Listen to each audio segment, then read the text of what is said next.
This is going to be a very informative video, so I'm going to hydrate. Hey guys, my name is Kathleen, former PCT thru hiker, avid Pacific Northwest day hiker, and the hungry hiker here on YouTube. I recently got to check a huge bucket item off of my list, hiking the entire Wonderland Trail in Mount Rainier National Park. In the coming weeks, I'll be putting out several videos sharing with you all of my most favorite and not so favorite moments while hiking the Wonderland Trail, covering each day and section of the trail in detail. I know a lot of you will have questions about what the Wonderland Trail is and want to know how to prepare to hike the Wonderland Trail. In this video, I'll share with you the entire process of how I backpack the Wonderland Trail in Mount Rainier National Park. Everything from getting the permits and putting together our itinerary, to our trip logistics, the food and gear I brought with me, how I mentally and physically prepared for this trip, and what our on-trail life was like out on the Wonderland Trail for 10 days. Before we get started, be sure to subscribe to my YouTube channel and hit that bell icon to get notified anytime I add a new video. For 10 days, my friends and I hiked all 93 miles around the base of Mount Rainier here in Washington. Starting from the Sunrise parking lot, we slept at 9 different tent sites along the trail, experienced Mount Rainier from every angle, hiked up and down over 22,000 cumulative feet along the way, crossed several bridges, picked up 2 food caches, met a ton of really friendly park rangers, saw amazing views, dipped in several lakes, ate a ton of food, had a bunch of laughs, created countless memories, and really had the time of our lives out there. We started our trip on Sunday, August 1st from the Sunrise parking lot and completed our trip on Tuesday, August 10th. I hiked with my friends Clarkia and Raquel, whom you may remember from my 4-day hike along the northern loop off of the Wonderland Trail last year at Mount Rainier National Park during the first week of July. We also had our friend U-Haul join us for this trip, whom you might remember from my backpacking trip to Spectacle Lake last year, along with my day hike to Sheep Lake and Sourdough Gap via the Chinook Pass along the PCT. Here's a fun fact for you. Clarkia, Raquel, and I actually met U-Haul originally on our last day of our northern loop trip. He was heading in the opposite direction while hiking the Wonderland Trail. There are a lot of logistics that go into planning a trip like this, so before I get into all the vlogging of our trip, which I did every single day that we were out there on trail, I wanted to share with you information about the trail itself and how we planned our trip. This isn't one of these types of backpacking trips where you can just show up for and camp wherever. In order to camp overnight anywhere in the Mount Rainier National Park, you need a wilderness camping permit, which is issued by any one of the wilderness information centers located inside the park. A wilderness camping permit can be obtained in 2 ways. Enter the early access lottery in March and win an early access time slot to make your reservation for your trip itinerary before they open to the general public, or visit the wilderness information center the day prior or day of your intended trip and take a chance at scoring a walk-up permit from one of the rangers. The walk-up permits are only available on a first-come, first-served basis. 70% of these permits are available through the early access lottery, and the remaining 30% are available for the first-come, first-served walk-up permits. Wilderness camping permits are highly sought after because there's only so many tent sites you can camp at within the park along the Wonderland Trail. For our trip, we stayed at a total of 9 tent sites along the trail. Most of these spots only had 3 to 4 tent sites each, and even fewer of these tent sites had a group tent site available. A group tent site is for parties of 6 or more. We were a party of 4, so we didn't get to stay in any of the group tent sites.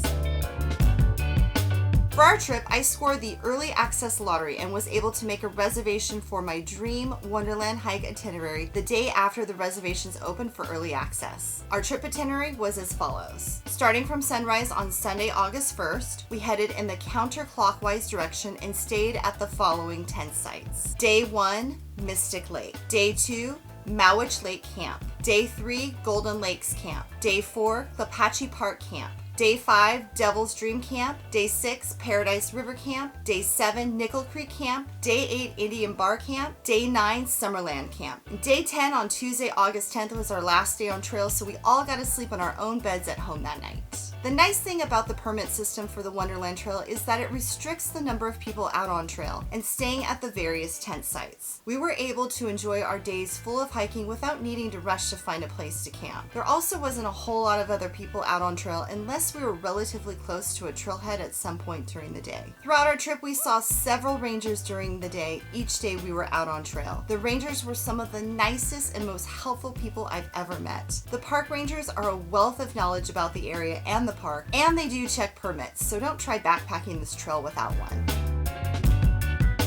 When accepting the Mount Rainier National Park Wilderness Permit, there are a few rules you have to agree to in order for your permit to be valid. First and foremost, the permit is only valid for the dates and specific tent sites listed on the permit. The permit itself has to be attached to the outside of the trip leader's pack while hiking on trail and attached to the outside of the trip leader's tent when set up at camp. To protect yourself and the wilderness resources, the park recommends boiling, treating, and filtering water, carrying the tent essentials, and knowing how to use them. Let others, people who aren't on the trip with you, know of your plans so they can reach out to the park rangers if you don't return when you're supposed to. Understand and practice leave no trace or L&T principles when out on trail. There are a few things that are prohibited everywhere in the park, which include fires, but stoves are okay, improper food storage, hikers must use bear poles to hang their food or use bear canisters, weapons, so no bows and arrows, no BB guns, slingshots, or use of firearms, but knives are okay because they're part of your tent essentials. Pets, unless they're leashed on the Pacific Crest Trail, cutting switchbacks on trail, mountain bikes or any wheel devices, camping within 100 feet of water, camping along trails other than the designated camps, using any kind of soap in any water source, feeding, approaching, and or disturbing wildlife, leaving trash in toilets or elsewhere, so pack it out. Toilet paper is okay, but baby wipes and feminine products must be packed out. And if you really want to be a good steward, you'd pack out the TP2. A violation of any of these conditions could result in the cancellation of your permit and a termination of your trip, and can even make you subject to a citation. Preparations for our trip started long before we got on the trail. If you're looking to plan your own Wonderland Trail, I highly recommend checking out Hiking the Wonderland Trail, an incredible guide to planning a Wonderland Trail adventure, written by Tammy Assars. This was my Bible when putting together this trip. First thing we had to do once we got to the park the day before our trip was pick up the permit from the Wilderness Information Center and then figure out how we were going to all get to and from the trailhead. The day before starting our trip, I met U-Haul at the White River WIC, where I met with a ranger and picked up our official wilderness permit. From here, we dropped off one of our cars up at the parking lot at Sunrise and then drove together to drop off our 2 food caches. One at the Carbon River Ranger Station, where they were gracious enough to drive it up to Mowich Lake for us, and the other one at Longmire WIC. Originally, we were going to try and car camp in the parking lot up at Sunrise, but the rangers patrolling the parking lot kicked us out and sent us down the road to some epic dispersed camping just outside the park entrance, right off the highway, right along the river. It was not only a legal spot for car camping, but it was a way better option than sleeping in a parking lot overnight. In the morning, we drove both of our cars back up to Sunrise parking lot and met up with Clarky and Raquel to start our trip. Instead of having to carry all of our food for 10 days, we decided to cache our food in 2 different spots. One food cache was up at Mowich Lake, which we picked up on day 2, and this made it so we only needed to hike out with a day and a half's worth of food on our first day. We picked up our second food cache at Longmire, which was halfway through day 6. For food caching, you have to pack everything in a hard-sided bucket to prevent rodents and critters from getting inside. Each bucket has to be labeled with your name, permit number, and the date you anticipate on picking up your food cache. In my food cache, I not only put in my food for that particular section of the trail, but I also packed a couple extra goodies to enjoy when picking up my cache, like a can of root beer and a bag of potato chips. One thing you can't include in your food cache is a fuel canister. These can only be left with the ranger at either the Longmire WIC or the White River WIC. For this trip, I used a full medium-sized 8-ounce fuel canister and ended up coming home with almost half of a fuel canister. The size of fuel canister you decide on bringing for your trip will depend on how much you plan on cooking while out on trail. For 10 days, I found the 8-ounce fuel canister to be more than enough fuel for my trip, and that was with cooking at least twice a day out on trail. No one in my trail family ran out of fuel during our trip. As for the food I brought with me for this trip, I tried a new backpacking food service called Right on Track, which put together my food for each day for 5 days. Everything from breakfast, lunch, and dinner to all the snacks I'd need throughout the day. Interested in checking out Right on Track for your next backpacking adventure? Use code HungryHiker50 to get a 50% discount off of your first order. In addition to my 5 days of food from Right on Track, I also put together my food for the remaining 5 days with meals I created on my own, like my backcountry spaghetti, whole moldy breakfast bars, and white bean and sausage soup. I decided to add a few extra snacks for each day's food bag, along with electrolytes and Kinko's powdered smoothies that I'd have in addition to my breakfast each day. I kept all my food stored inside my pack during the day in an earth sack, which was the 20-liter Almighty Grizzly Bear and Critter sack, and then at night would hang my food bag on the tent-sized bear pole. Normally I overpack food for most of my trips, but since I overpacked a few snacks, I was able to share with U-Haul since he didn't pack enough snacks for the trip. I ended up only coming back from the trip with a small bag of leftover snacks. I had perfectly portioned out all of my meals for this trip. I'll be putting together a whole separate video going over all the food in detail I brought for this trip. Just like with food, I'll be putting together a whole separate video going over all the gear in detail I brought for my Wonderland hike and why. For this trip, I made sure to bring along the following for my big three: my pack, tent, and sleeping system. My pack was the Osprey Asia 48 minus the brain. I take the brain off my pack because if I have extra space in my pack, I tend to fill it. The more I fill, the heavier my pack gets, and so the total weight for my pack on the first day when leaving sunrise was 26-ish pounds, and that was with food and water. Not too shabby. My shelter system was the Big Agnes Copper Spur one-person tent with the matching footprint. I love this freestanding tent because it's light, has ample headroom inside, gives me the ability to set it up anywhere, and it's small enough to fit into the tiniest tent sites, which happened to be most of the tent sites we stayed at along the Wonderland Trail. For my sleep system, I brought my beloved Enlightened Equipment Enigma Custom Purple 10-degree quilt that is super warm and only weighs 24 ounces. For a sleeping pad, I had my Thermarest NeoAir X-Therm inflatable sleeping pad with an R value of 6.9, which means this one is plenty insulated and made for a warm night of sleep out on trail. I also had with me my Cocoon Camp inflatable pillow, Cocoon Mummy silk sleeping liner, and a pair of Enlightened Equipment sidekicks, which are synthetic camp booties for sleeping in since I get cold feet.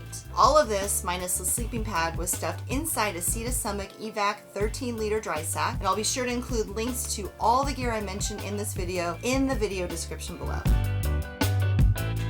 From the first day we stepped on trail, we quickly got into our on-trail life routine. We'd all get up at 6 a.m., have breakfast, pack up camp, and then head out on trail by 8 a.m. Throughout the day, we'd hike to our next destination while taking in all the sights. Along the way, we'd stop for second breakfast, lunch, various water breaks throughout the day, depending on the section. As soon as we'd reach the tent site for the day, we'd set up camp. If there was a lake nearby, we'd get in and soak our feet and or rinse off our sweaty bodies. Then we'd all prepare and have dinner together, pack up our food for the next day, hang the food bags on the nearby bear pole, watch the sunset, and go to sleep. In the morning, it was repeat all over again until we got to the next tent site. There are a couple of us in our group, and I won't mention any names, who would always be in their tent site well before sunset. We deem them the Wonderland Retirement Community. That jokes. I tried to watch as many sunrises and sunsets on this trip as I could, and I never passed up the opportunity to hop in any of the lakes along the trail.